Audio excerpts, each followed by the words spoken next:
Luigi Mangione is, in my opinion, the John Dillinger of our day. Now, everybody is all, hysterical about, why does everybody love Luigi Mangione? Is it that he's a hunk? Is it that he's got, is that he's a wealthy young man? What is it? What's the deal?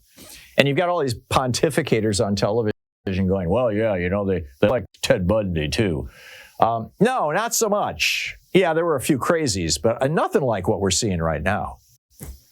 And to understand what we're seeing right now, I think you have to understand what's going on. And I think Donald Trump and Luigi Mangione are both people who are willing to kill people to change society. They're both revolutionaries.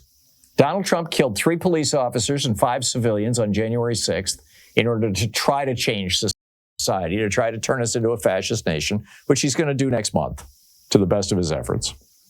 And Luigi Mangione, of course, killed one CEO to try to bring attention to America's healthcare crisis.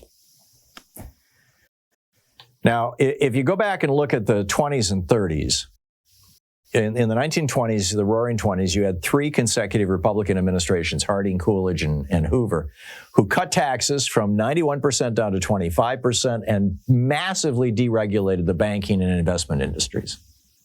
And the result of that was the great crash of October 1929, which kicked off what was referred to by 2 generations of Americans as the Republican Great Depression. My mom's family, I mentioned this yesterday, my mom's family had owned some substantial property in Charlevoix, Michigan, when she was very young.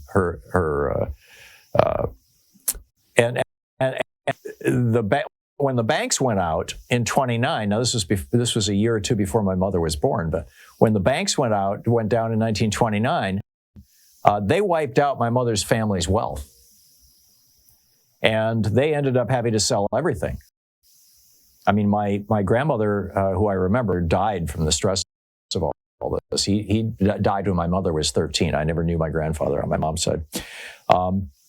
But my grandmother always lived in a rented apartment. I mean, she was the town clerk in Charlevoix, Michigan for most of her life, which wasn't a terrible job, but, they had lost everything. And my mother always distrusted banks and hated banksters.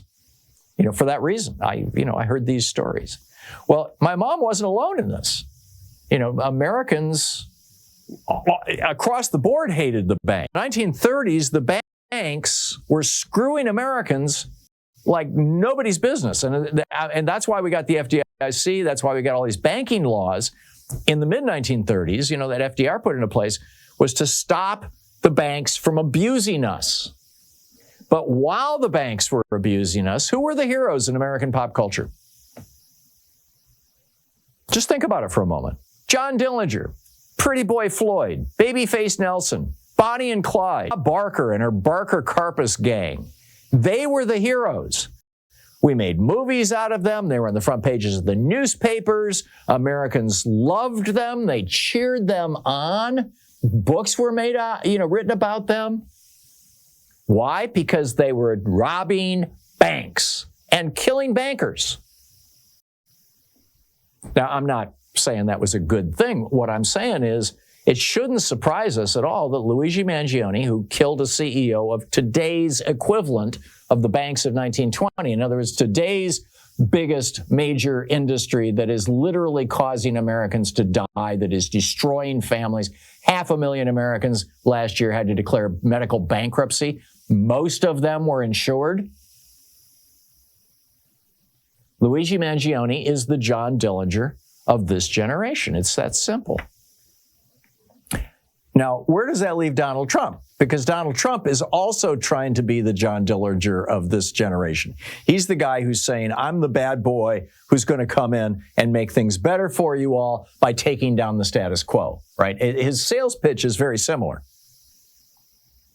The problem is Mangione actually identified a parasitic industry that needs reform. Donald Trump just lied to us, him and all his people. It's the trans people who are hurting you. It's the gay people who are hurting you. It's the immigrants who are hurting you. It's the black people who are hurting you. It's the women who are hurting you. No, it's not. It's the billionaires who are hurting us. But Donald Trump succeeded in selling this thing, and we'll talk, a little later on with Amy Vanderpool about this. But, Donald Trump succeeded in selling this myth, and he's going to have a real challenge when he starts governing, because he told us he would fix something that was not broken. I mean, I get it that the American economy has been largely rigged by Reaganomics, but it was rigged through austerity and basically neoliberalism and low taxes on rich people. And what is Trump's answer? More austerity and more low taxes on rich people. Happen when Trump comes into office? I think he's going to have a real challenge here. I don't think people are going to be with him. In fact, I think he's going to have a recession.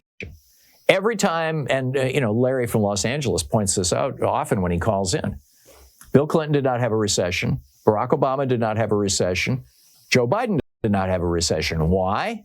Because all three of them raised taxes on rich people, which strengthens the economy. Recession, George Herbert Walker Bush had a recession, George W. Bush had a recession, and Donald Trump had a recession. Why? Because they all cut taxes on rich people, which produces recessions. And Trump now says he's going to give another $7 trillion to his rich friends. So get ready.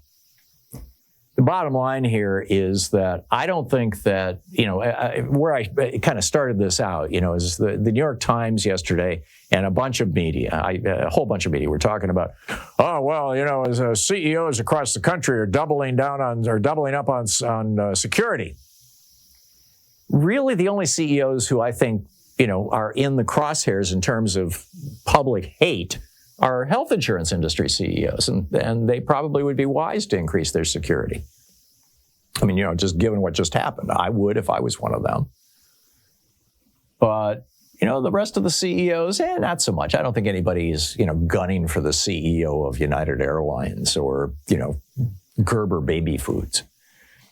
But wait until Trump screws the country. Wait until Trump produces a recession. Wait until Trump crashes the economy. Then you may have more CEOs who have, some legitimate concerns about public outrage. Not to mention Mr. Trump himself.